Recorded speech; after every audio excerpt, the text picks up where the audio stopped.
പക്ഷേ ചേച്ചി, എപ്പോഴും നമുക്ക് വിച്ചുവിനെ ഏൽപ്പിക്കാൻ കഴിയുമോ? അതും കല്യാണം കഴിഞ്ഞു പോയ കുട്ടിയല്ലേ? സുമിത്ര ചോദിച്ചതും മധുരിമ പുച്ഛത്തോടെ അവരെ നോക്കി. കല്യാണം പോലും, അതിനെ ഒരു അറവശാലയിലേക്കാണ് തള്ളിവിട്ടത്. ഒരു പിശാച് സ്ത്രീ അതിനെ കൊല്ലാക്കൊല്ല ചെയ്തു. പാതിരാത്രി അതിനെ ഇറക്കി വിട്ടു. എന്നിട്ട് പോലും അതിനെ കെട്ടിക്കൊണ്ടുപോയാൻ തടയാൻ പോലും ശ്രമിച്ചിട്ടില്ല. സുമിത്ര കുറ്റബോധത്താൽ തല കുനിച്ചു. അവരുടെ കണ്ണുകൾ സ്വാതിയെ ഓർത്ത് വേദനയാൽ നിറഞ്ഞു. സ്വാതിമോൾ കാരണമല്ലേ ചേച്ചി ഇതൊക്കെ ഇങ്ങനെയായി തീർന്നത്? എന്തിനാ സുമിത്ര ഇങ്ങനെ പറയുന്നേ? ആരും കാരണം ഒന്നും സംഭവിച്ചിട്ടില്ല. സ്വാതിമോളുടെ ആത്മാവ് പോലും കേൾക്കരുതിങ്ങനെ. എല്ലാം വിധിയാണ്. ദൈവം ഓരോന്ന് തീരുമാനിച്ചിട്ടില്ലേ, അതുപോലെ നടക്കൂ. നേരിതിൻ്റെ തുമ്പുകൊണ്ട് കണ്ണു തുടച്ച് സ്വാതിയുടെ ഫോട്ടോയിലേക്ക് നോക്കി അവർ നടന്നുപോയി. ഉമ്മറത്തിരുന്ന് അകത്തു നടന്ന സംഭാഷണം അവൻ കേട്ടിരുന്നു. ഓർമ്മകളിൽ മഞ്ഞുപോലൊരു പെണ്ണ് തെളിഞ്ഞു വന്നു. വിസ്മയ ശങ്കർ, തൻ്റെ ആദ്യ പ്രണയം. ഒരു മഴക്കാലത്ത് കുടമടക്കി ഓടി ബസ്സിലേക്ക് കയറി. ഇരുവശത്തും പിന്നിയിട്ടിരുന്ന മുടിയിലെ വെള്ളം കുടഞ്ഞപ്പോൾ തൻ്റെ മുഖത്തേക്ക് ചിതറി വീണപ്പോൾ കണ്ണിറുക്കി ചുണ്ടുകടിച്ച് സോറി പറഞ്ഞവൾ. താൻ മുന്നിലായി നടക്കുമ്പോൾ അറിയാതെ തിരിഞ്ഞു നോക്കിയപ്പോൾ പിന്നാലെ കലപില സംസാരിച്ച് ഒരു ചേച്ചിയോടൊപ്പം നടന്നു വരുന്നവൾ. അന്നു മുഴുവൻ മനസ്സ് നിറയെ അവളുടെ മുഖമായിരുന്നു. താൻ ബോയ്സ് സ്കൂളിലും അവൾ സിറ്റിയിലെ ഏതോ ഒരു സ്കൂളിലും. പിന്നെയും കണ്ടുമുട്ടലുകൾ. ഇടയ്ക്ക് എപ്പോഴോ അവളുടെ കണ്ണുകൾ തന്നെയും പിന്തുടർന്നു എന്നത് ഉള്ളിൽ എവിടെയോ തണുപ്പ് നിറച്ചു തുടങ്ങിയിരുന്നു. പെരുമഴയത്ത് നനഞ്ഞു നിൽക്കുമ്പോൾ സ്വന്തം കുട കൂടി പങ്കിട്ട് തന്നവൾ. മഴ നനയേണ്ട, കയറി നിന്നോ. തനിക്കും കുട പിടിച്ചു തന്ന് പതിഞ്ഞ സ്വരത്തിൽ പറയുന്നവളെ ചേർത്ത് നിർത്തി ഒന്നിച്ചു മഴ നനയാൻ തോന്നിയിരുന്നു. പിന്നെയും നോട്ടങ്ങളിലൂടെയും കുഞ്ഞു ചിരികളിലൂടെയും കണ്ടുമുട്ടലുകൾ പുതുക്കുമ്പോൾ പെണ്ണിൻ്റെ ഹൃദയത്തിൽ കൂടുകൂട്ടാൻ തുടങ്ങിയിരുന്നു. ഒരു വിവാഹത്തിന് പോയപ്പോഴാണ് അറിയുന്നത് അവൾ അമ്മയുടെ കൂട്ടുകാരിയുടെ മകളാണെന്ന്. ഒരേ കോളേജിൽ വ്യത്യസ്ത ഡിപ്പാർട്ട്മെൻറ്റിലായിട്ടും ശ്രീ എന്ന് വിളിച്ച് അവൾ ഓടി വരുന്നത് കണ്ണും മനസ്സും നിറച്ചിരുന്നു. കോളേജ് ഹീറോയുടെ അനിയത്തി ആയതുകൊണ്ട് തന്നെ പലർക്കും അവൾ പരിചയക്കാരിയായിരുന്നു. ചുവന്ന വാഗപ്പൂക്കൾ കൊഴിഞ്ഞു വീണ പുൽത്തകിടിയിൽ ഒറ്റയ്ക്കിരുന്ന് നോവലുകൾ വായിച്ചു കൂട്ടുന്നവളെ ഒളിഞ്ഞു നിന്ന് പലപ്പോഴും നോക്കി നിന്നിട്ടുണ്ട്. അവളുടെ മടിയിൽ കിടന്ന് പുസ്തകങ്ങൾ വായിക്കാൻ എപ്പോഴൊക്കെയോ തോന്നിയിട്ടുണ്ട്. പ്രണയം പറയാനിരുന്ന അന്നാണ് അച്ഛൻ ഞങ്ങളെ വിട്ടുപോയത്. പിന്നീട് വീട്ടിലെല്ലാ കാര്യത്തിനും അവളുടെ വീട്ടുകാരുണ്ടായിരുന്നു. തകർന്നു പോയ എനിക്ക് ധൈര്യം തന്ന് കൂടെ നിന്നു. അമ്മയ്ക്ക് നല്ലൊരു മകളായി. പക്ഷേ എല്ലാം മാഞ്ഞു പോകാൻ ഒരു കത്ത് മതിയായിരുന്നു. മരിക്കുന്നതിന് മുൻപ് അച്ഛൻ എഴുതി അമ്മയെ ഏൽപ്പിച്ച കത്ത്.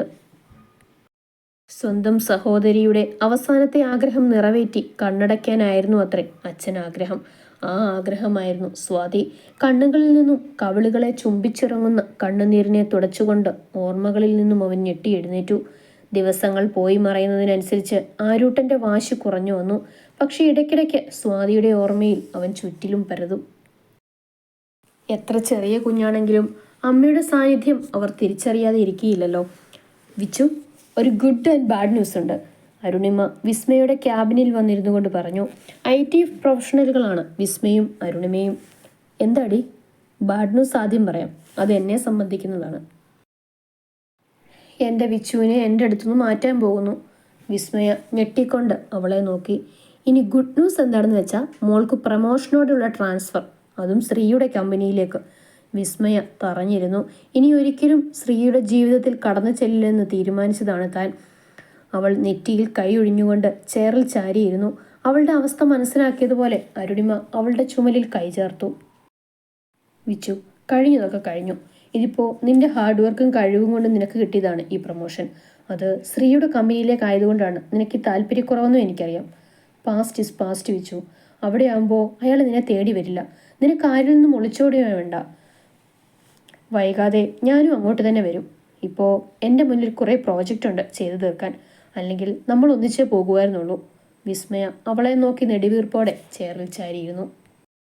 വൈകിട്ട് വീട്ടിലെത്തിയപ്പോൾ തന്നെ കേട്ടു ആരൂട്ടൻ്റെ കരച്ചിൽ. ശ്രീയെ കണ്ടപ്പോൾ അവൻ അവൻ്റെ മേലേക്ക് ചാഞ്ഞ് ചുമലിൽ മുഖം ചേർത്ത് കിടന്നു.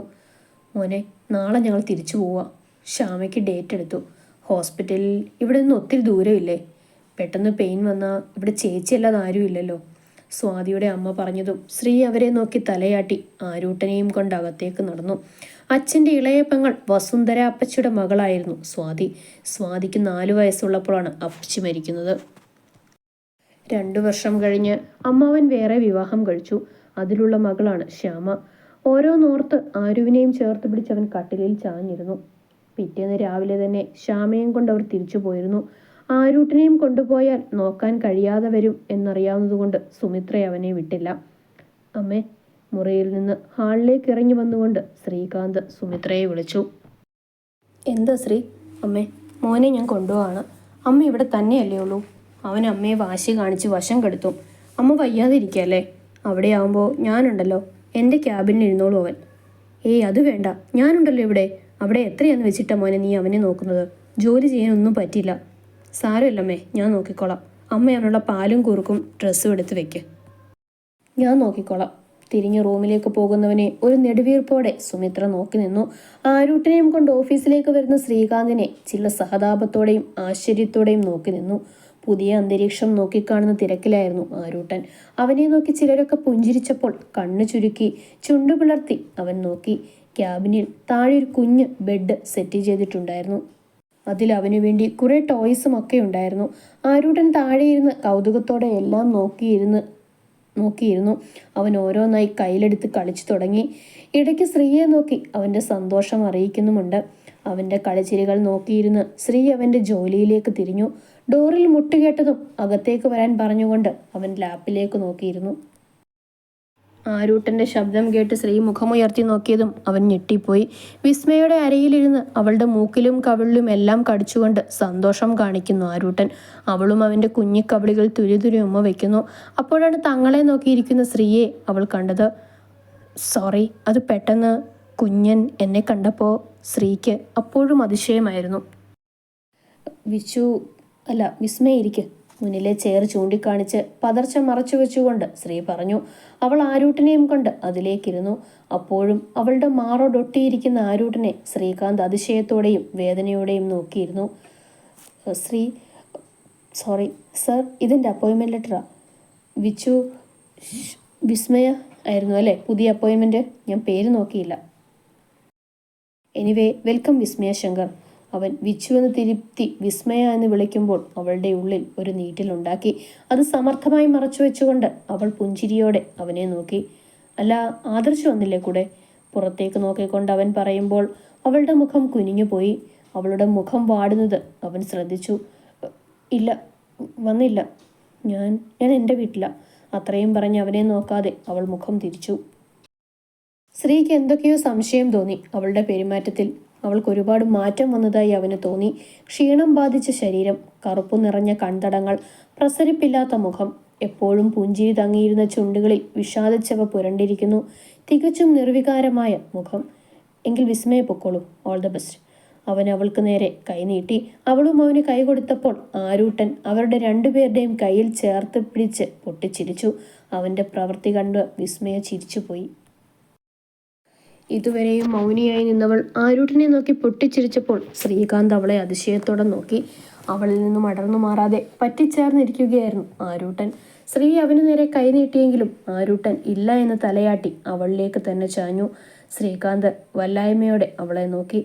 സാരില്ല, അവനിരുന്നോട്ടെ, ഞാൻ നോക്കിക്കോളാം. അവൻ്റെ നെറുകയിൽ തലോടിക്കൊണ്ട് വിസ്മയ ശ്രീയെ നോക്കി പറഞ്ഞു.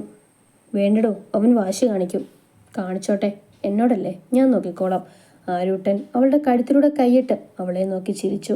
ആരൂട്ടൻ്റെ സന്തോഷം കാണുമ്പോൾ അവനൊന്നും എതിർത്തു പറയാൻ കഴിഞ്ഞില്ല. പക്ഷേ ഇങ്ങനെ തുടർന്നാൽ വിസ്മയെ വീട്ടിലേക്ക് പോകുമ്പോൾ അവൻ വാശി പിടിച്ചാൽ ഓരോന്നോർത്ത് ശ്രീകാന്ത് വിസ്മയെ തടയാൻ വേണ്ടി നാവുയർത്തിയതും അവൾ അവനെയും കൊണ്ട് പുറത്തിറങ്ങിയിരുന്നു. എന്നാൽ ആരൂട്ടൻ ഇനി ഒരിക്കലും വിസ്മയിൽ നിന്ന് അടർന്നു മാറില്ലെന്ന് ആ നിമിഷം ശ്രീകാന്തിന് മനസ്സിലായില്ല. വിസ്മയ, തനിക്കൊരു ഗസ്റ്റ് ഉണ്ട്. സ്നേഹ വിസ്മയുടെ ക്യാബിനിൽ വന്നുകൊണ്ട് പറഞ്ഞു. വിസ്മയുടെ കണ്ണുകൾ ചുരുങ്ങി. ആരായിരിക്കും തന്നെ ഇവിടെ കാണാൻ വന്നത്? ഇനി ആദർശേട്ടനായിരിക്കുമോ? അവളുടെ നെഞ്ചൊന്ന് കാളി. വിസ്മയ ആകുലതയോടെ വിസിറ്റിംഗ് ഏരിയയിലേക്ക് നടന്നു. പുറം തിരിഞ്ഞ് സോഫയിലിരിക്കുന്ന ആ വ്യക്തിയുടെ പിന്നിലേക്ക് നിന്ന് അവൾ മുരടനക്കിയതും അയാൾ തിരിഞ്ഞു നോക്കി. അവളുടെ മുഖം വിടർന്നു. ഒപ്പം അയാളുടെയും. വിസ്മയുടെ ചുണ്ടുകൾ വിതുമ്പിപ്പോയിരുന്നു. വല്യേട്ടാ, അവൾ വിതുമ്പലോടെ വിളിച്ചുകൊണ്ട് ആദിയുടെ നെഞ്ചിലേക്ക് ചാഞ്ഞു.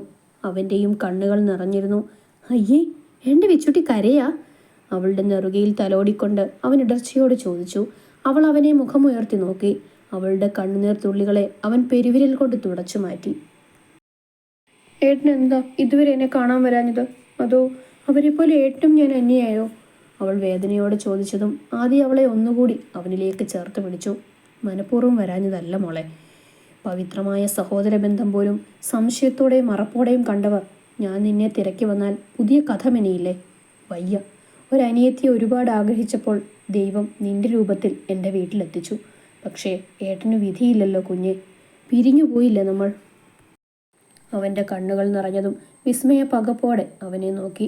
ശരിയാണ്, കയറിച്ചെന്ന നാളു മുതൽ വിധുവേട്ടനെ പോലെയല്ല, അതിനേക്കാൾ കൂടുതൽ തനിക്കൊരു ഏട്ടൻ്റെ സ്നേഹവും കരുതലും തന്ന മനുഷ്യനായിരുന്നു ആദിയേട്ടൻ.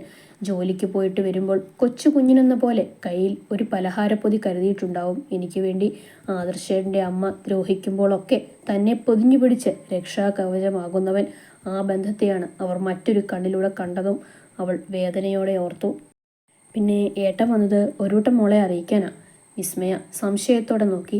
ഏട്ടന് ട്രാൻസ്ഫർ ആയിട്ടോ ചെന്നൈയിൽ. ഇടയ്ക്കിടയ്ക്ക് ഇനി വരുമ്പോൾ മോളെ കാണാൻ ഏട്ടൻ വരും. അവളുടെ കാതുകൾ കൊട്ടിയടയ്ക്കപ്പെട്ടു. കേട്ടത് വിശ്വസിക്കാനാകാതെ അവൾ തറഞ്ഞു നിന്നു.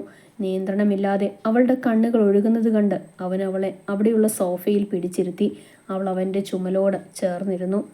ഏട്ടൻ പോവണ്ട, ഏട്ടൻ കൂടി പോയാൽ ഞാൻ ഒറ്റയ്ക്കായി പോവും, അവൾ എങ്ങോട്ടോ നോക്കി പറഞ്ഞു. അവൻ അവളെ അവന് നേരെ പിടിച്ചിരുത്തി അവളുടെ മുഖത്തേക്ക് നോക്കി. ആ നരകത്തിൽ ഇനിയും എന്നെക്കൊണ്ട് വയ്യ വിച്ചു. ഇനിയും അവിടെ നിന്നാൽ എൻ്റെ ജീവൻ ഒടുക്കി കളയും ഞാൻ. വിച്ചു ഞെട്ടി അവനെ നോക്കി. ഏട്ടാ, അവൾ ദേഷ്യത്തോടെ അവനെ വിളിച്ചു. എല്ലാം നിനക്കറിയില്ലേ വിച്ചു, അതൊരു വീടല്ല, ഭ്രാന്താലയമാണ്. അമ്മയായിപ്പോയി, ഒന്നും ചെയ്യാൻ പറ്റില്ല. അനിയൻ്റെ മോളെ കൂടി വിളിച്ച് കയറ്റിട്ടുണ്ട് ഇളയ മകൻ്റെ രണ്ടാം ഭാര്യയാക്കാൻ. ഇനിയും ഏട്ടൻ്റെ കുട്ടി അങ്ങോട്ടേക്ക് തിരിച്ചു വരരുത്. അവിടുന്ന് നീ രക്ഷപ്പെട്ടു. അത്രയും മാത്രം മനസ്സിലാക്കിയാൽ മതി. പിന്നെ അവൻ ഡിവോഴ്സിനുള്ള കാര്യങ്ങൾ നോക്കുന്നുണ്ട്. ഇനിയും ഒരു ഒത്തുതീർപ്പിന് മോൾ നിൽക്കരുത്. മായ ഇപ്പോഴേ അവൻ്റെ റൂമിൽ ആധിപത്യവും ഉറപ്പിച്ചു തുടങ്ങി. പിന്നെ പുറത്തേക്ക് വലിച്ചെറിഞ്ഞ മോളുടെ സാധനങ്ങളെല്ലാം ഏട്ടൻ വീട്ടിലെത്തിച്ചിട്ടാണ് വന്നത്. നിൻ്റേതായി ഇനി അവിടെ ഒന്നുമില്ല.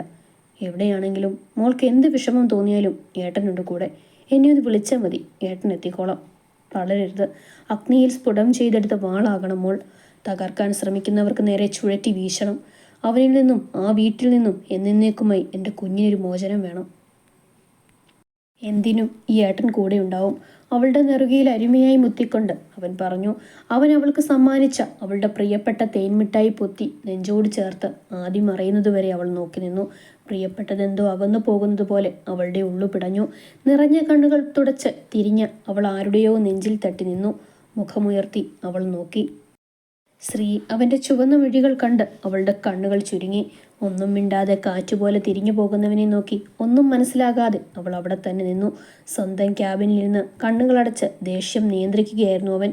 നോക്ക് ചെയ്ത് അവൻ്റെ ക്യാബിനിൽ വന്നു നിന്ന് അവളെ കണ്ടിട്ടും അവൻ കാണാത്തതുപോലെ ഇരുന്നു. സർ, അവൾ പതുങ്ങി വിളിച്ചു. അവൻ വിളി കേട്ടില്ല. സർ. ശ്രീ.